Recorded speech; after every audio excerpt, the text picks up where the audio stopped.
Hi friends, ఎలా ఉన్నారు? మీరు అంతా బాగుండాలి. ఎప్పటిలాగే నా సబ్స్క్రైబర్స్ అందరికీ నా ధన్యవాదాలు. అలాగే కొత్తగా మా వీడియో చూస్తున్న వారందరూ సబ్స్క్రైబ్ చేసుకోవడం మర్చిపోకండి. అలాగే కొత్తగా సబ్స్క్రైబ్ చేసుకున్న వారందరికీ నా ధన్యవాదాలు తెలియజేస్తున్నాను. నిన్నెపూడి అనే గ్రామం చిన్నదే, కానీ అక్కడ ఏదో వింత ఉంటుంది. ఈ ఊరికి వేప చెట్లకి ఓ ప్రత్యేకత ఉంది. ఎలాంటి వీధిలోకి చూసినా కనీసం 2-3 వేప చెట్లు కనిపిస్తాయి. ఎండలో దాచేదే కాదు, చలివేళల్లో ఆశ్రయంగా నిలబడేవి. కానీ ఒక్క చెట్టు మాత్రం ఆ ఊరిలో పేరు తెచ్చుకుంది. గడ్డ వీధి చివర వేప చెట్టు. ఆ చెట్టు పేరే విన్నా కొంతమంది వెనక్కి తిరిగి నడవడం మానేస్తారు. ఎందుకంటే ఆ చెట్టు మీద ఓ కథ ఉంది. భయ కథ కాదు, భయానక కథ. 10 ఏళ్ల క్రితం. అప్పటి వరకు ఆ చెట్టు చిన్నపిల్లల ఆటలకో, వృద్ధుల మాటలకో కేంద్రంగా ఉండేది. కానీ ఒకరోజు మధ్యాహ్నం 2 గంటల టైం, రామ్ అనే 7 ఏళ్ల పిల్లాడు ఆ చెట్టు కింద ఆడుకుంటూ కనిపించలేదు. తల్లిదండ్రులు వెతికారు, గల్లీ గల్లీ చూశారు. చెట్టు వెనుక నీళ్ల తుంపరి, పాడుబడిన బావి దగ్గర వరకు వెళ్లారు. కానీ ఆ చిన్నోడు ఎక్కడా కనిపించలేదు. ఆ రాత్రి తొలిసారి ఊరిలో ఓ వింత శబ్దం వినిపించింది. ముందుగా ఎవరికీ పట్టించుకోలేని చిన్న మేకింగ్. ఖక్ ఖక్. అది ఏ మూల నుండో వస్తుందో అర్థం కాదు. కానీ నిద్రలేచిన వాళ్ళెవరూ మళ్ళీ నిద్రపోలేదు. గాలిలో దుమ్ము తేలుతూ వేప ఆకుల గట్టిగా చప్పుళ్ళు వినిపించాయి. మరుసటి రోజు ఆ చెట్టు దగ్గర ఓ గాడిద పాదరేఖలు కనిపించాయి. కానీ అది ఎక్కడి నుంచి వచ్చిందో అర్థం కాలేదు. చెట్టు దగ్గరికి వెళ్లిన వారిలో కొందరికి వాంతులు అయ్యాయి. మిగిలిన వాళ్ళు అసహ్యంగా నడవలేకపోయారు. వాళ్ళకి చెట్టు దగ్గర వాసన వింతగా అనిపించింది. పురుగు పట్టిన మృతదేహం వాసనల. ఆ రోజు నుండి ఆ చెట్టు పేరు మారిపోయింది, గాడిద మీద వెళ్లిపోయిన చెట్టు.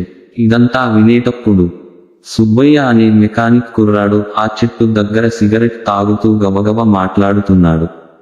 ఇలాంటివన్నీ వదిలేయండి బావా, భయపడుతున్నామంటే ఎలాగూ ఏదో చెట్టు. ఓ చిన్నోడు పోయాడంతే, పక్కా తినేశాడు కుక్కలేదు. అతని మిత్రుడు రవి మాత్రం నెమ్మదిగా చెబుతాడు. అయినా సుబ్బయ్య, నువ్వు చెట్టు దగ్గరికి పోకుడే. మా నాన్న చెప్పేవాడు, ఎవరైనా పొద్దున్న ఆ చెట్టు తలచినా రాత్రికి కలలో గాడిద మీద కనిపిస్తారట. సుబ్బయ్య నవ్వుతాడు. భయమేం కద్రా, నేను గాడిద పైనే వెళ్ళిపోతా, ఇంకా ఈ ఊరంతా చూద్దాం అంటే తలుపు తడుతుంది. సుబ్బయ్య ఇంటి తలుపు నిశ్శబ్దంగా తెరుచుకుంటుంది. బయట ఎవరూ లేరు, కానీ గాలి లోపలికి వస్తోంది. ఆ గాలిలో ఆకుల మోగుడే కాదు, కొంచెం మేకింగ్ శబ్దం కూడా వినిపిస్తోంది. తలుపు దగ్గరకి వచ్చిన సుబ్బయ్య తల్లి వెనక్కి తిరిగి చూసినప్పుడు ఆమె ఊపిరి ఆగిపోయింది. గుమ్మానికి ముందుగా ఒక నలుపు రంగు గాడిద గాల్లో తేలినట్టు కనిపించింది. దాని మీద సుబ్బయ్య కూర్చుని ఉన్నాడు. కానీ అతని తల క్రింద తిరిగి ఉంది. కన్నాలు రావడం లేదు. నాలుక పొడవుగా బయటకి వచ్చి ఉయలాడుతోంది. ఒక కీచు మేకతో గాలి ఒక్కసారిగా వెనుకకి తిరిగింది. తల్లి కేక వేసింది. ఇంట్లో వాళ్ళు బయటకి పరిగెత్తారు. కానీ అప్పటికే అక్కడ గాడిద కనిపించలేదు. కానీ ఇంటి గుమ్మంలో ఒక శరీరం వేలాడుతోంది. కాళ్ళు పైకి, తల నేలవైపు. గట్టిగా దగ్గరకి వెళ్లి చూసాకే తెలిసింది, అది సుబ్బయ్య. అతని పెదవుల మధ్యన ఇంకా ఒక చిన్న సిగరెట్ ముక్క మండుతూనే ఉంది. సుబ్బయ్య ఉరికి వేలాడిన రాత్రి ఊరు మొత్తం ఒక్క మాటే మాట్లాడుకుంటుంది. గాడిద మీద అతను నడిచాడు, కన్నాల్లేని దేహంతో కనిపించాడు, మొహం సగం కాలినట్టు అనిపించిందట. అతని అంత్యక్రియలు పూర్తయిన తరువాత ఒక్క వారం ఊరంతా నిశ్శబ్దంగా మారిపోయింది.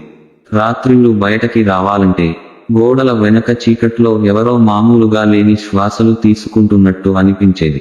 ఆ చెట్టు దగ్గరికి వెళ్లాలన్న ఆలోచనే మింగుడుపడేది కాదు. కానీ ఊర్లో ఉన్న కొంతమంది కుర్రకారికి ఇదంతా ఫేక్ స్టోరీ లాగా అనిపించింది. అన్నా, వీళ్ళందరూ సినిమా చూసినట్టు ఏదో చెప్తున్నారు. ఓ మెకానిక్ చనిపోయాడంటే అదేంటో పెద్దదయ్యింది అని అనుకుంటూ ఓ రోజు రాత్రి రాహుల్, గణేష్, హరీష్ అనే 3 కుర్రాళ్ళు ఓ చిన్న ఛాలెంజ్ పెట్టుకుంటారు. ఏంట్రా ఛాలెంజ్ అంటే అని రాహుల్ అడిగాడు. గాడిద మేకింగ్ వినిపిస్తుందా చూడాలి, నేరుగా చెట్టు దగ్గరకి వెళ్ళాలి. అక్కడ ఓ గంట కూర్చుంటే ఎవడైనా భయపడ్డాడంటే లెజెండ్ అనే చెప్పాలి అని గణేష్ అన్నాడు. మూడుగురు రాత్రి 12కి బయలుదేరారు. చేతిలో టార్చ్ లైట్స్, నోట్లో సిగరెట్స్, గుండెల్లో సాహసం. గడ్డ వీధి చివరికి దగ్గర అవుతూ చెట్టు మెరుస్తున్న ఆకుల శబ్దం మొదలైంది. చుట్టూ ఎలాంటి కాంతి లేదు. చెట్టు కింద ఒక చిన్న బండ మీద ముగ్గురు కూర్చున్నారు. సగం గంట అయింది. ఎలాంటి శబ్దం లేదు. పక్షులు మౌనంగా ఉన్నాయి. చీమలు కూడా రాకుండా ఈ చెట్టు పరిధిలో ఏదో వింత శూన్యం ఉంది. అయితే రాత్రి అర్ధరాత్రి 1:12 సమయంలో ఒక చిన్న మేకింగ్ శబ్దం వినిపించింది. ఖక్ ఖక్. వాళ్లలో ఇద్దరూ నవ్వారు. హాహా, చూసావా, ఏదో గాడిద పోతుంటే మనం భయపడాలంట అని రాహుల్ అన్నాడు. కానీ గణేష్ మాత్రం మైండ్ చేసుకున్నాడు. ఈ శబ్దం వెనక నుంచి వస్తోంది. చెట్టు వెనక చూద్దామా? వాళ్ళు అలా చెట్టు చుట్టూ తిరిగేలోపే గాలి ఒక్కసారిగా గట్టిగా గుసగుసలాడింది. వేప ఆకులు నేల మీద కాదు, గాల్లో తిరుగుతున్నట్టు అనిపించాయి. ఇంతలో ఒక వింత. చెట్టు వెనకాల ఓ కదలిక, ఒక నలుపు ఆకారముంది. వాళ్ళు అడుగు తీసి దగ్గరగా వెళ్తున్నప్పుడే ఆ నలుపు ఆకారం గాడిదలా మెరుస్తోంది. కానీ దాని కాళ్ళు నేలకి తాకటం లేదు. అది గాల్లో తేలి ఉంది. దాని మీద ఎవరో కూర్చున్నారు. ఏరా, ఎవడన్నా నటిస్తున్నాడేమో అని అరుస్తూ హరీష్ టార్చ్ వేశాడు. ఆ క్షణమే అటుపై ఉన్నవాడి మొహం కనిపించింది. మొహం సగం చీకటిలో తలకిందులుగా వేలాడుతోంది. అప్పటికీ అతని తల కదలదు. కానీ పెదాలు ఎర్రగా విపరిణామంగా తెరుచుకుంటాయి.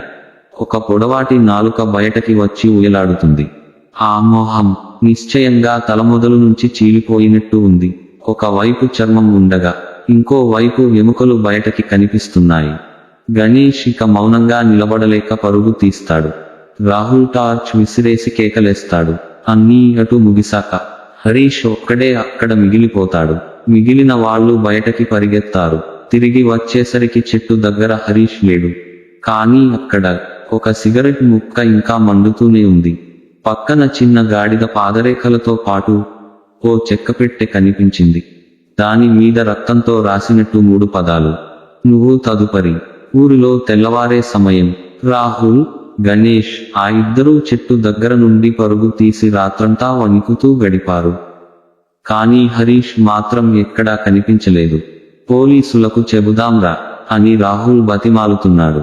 చెప్పేంరా, ఒక గాడిద మీద కూర్చుని ఉన్న చీకటి ఆకారం చూసి మా ఫ్రెండ్ మాయమయ్యాడని చెప్తామా? గణేష్ చేతి జుట్టు పీక్కుంటున్నాడు. ఆ రోజంతా హరీష్ కోసం వెతికారు. చెట్టు దగ్గర దూరంగా ఉంటూ పరిసరాలు దవడలారు. కానీ ఒక్క గుర్తు లేదు. ఒక్కసారి గణేష్ మాత్రం దారుణంగా కదిలిపోయాడు. చెట్టు రెట్టుదారి పక్కన ఓ పాకి చెట్టు మీద హంగారుగా ఉరివేసుకుని కూర్చుని ఉన్నట్లుగా ఒకటి మెరుపులా కనిపించింది. కానీ ఒక్క క్షణం తిప్పి చూసేసరికి అదేమీ లేకపోయింది. చెట్టు ఏదో చెబుతున్నట్టుంది. అప్పుడే భయంకరమైన విషయాలు మొదలయ్యాయి. ఆ రాత్రే ఓ పాత స్కూల్ మాస్టారు తమ ఇంటి కిటికీ దగ్గర చప్పుడు విన్నారు. వెళ్తే అద్దంలోకి చూసి షాక్ అయ్యారు. తనకే తానుగా తలకిందులుగా వేలాడుతున్నట్టు స్పష్టంగా కనిపించిందట. ఇంకొక బిడ్డ, వెంకటలక్ష్మి అనే అమ్మాయి, ఆ చెట్టు పక్కన జల్లుగా ఉన్న ఆకు దిబ్బతో ఆడుకుంటుంటే ఒక్కసారిగా ఆమె కాళ్ళు గాల్లోకి లేచిపోయినట్టు ఆవిడ తల్లి చూశారట. చెట్టు చుట్టూ 3 రోజుల్లో 7 వింతలే జరిగాయి. ఏవైనా అసలు మానవ సూత్రాలకు అన్వయించనివే. అంతలో ఒక రోజు సాయంత్రం ఆటోలోంచి ఒక దేహం దిగుతుంది. చిన్న కుర్రాడులా ఉన్న ముఖం మసకగా ఉంది. అతడిని చూడగానే ఊరివాళ్ళు ఒక్కసారిగా గమ్మత్తయ్యారు. అతడు హరీష్. హరీష్, నువ్వా? నిన్ను చుట్టూ వెతికాంరా, ఎక్కడికి వెళ్ళావ్ అని గణేష్ చెడ్డిపడుతున్నాడు. కానీ అతడు ఒక్క మాట కూడా మాట్లాడలేదు. తలదించుకుని నేరుగా ఇంట్లోకి వెళ్ళాడు. తర్వాత రాత్రి 9కి అతని అమ్మ బయటకి పరుగెత్తింది. నాయనా, మా కొడుకు తల తిప్పి చూస్తే మొహం పగిలిపోయినట్టు ఉంది. ఒక్క కన్ను మాయం, నాలుక బయటకి, నిద్రపోవడం లేదు. అతని కళ్ళు అలా చూస్తున్నాయి, చూస్తూనే ఉంటున్నాయి. వాళ్ళు వెళ్తే హరీష్ మంచం మీద కూర్చుని తల తిప్పి చెట్టు వైపుకే చూస్తున్నాడు. పక్కన గాడిద పాదాలు ముద్రించినట్టుగా ఉన్న గుర్తులు ఉన్నాయట. చిన్న పేపర్ మీద రక్తంతో రాసిన 2 మాటలు. ఇదే మొదలు.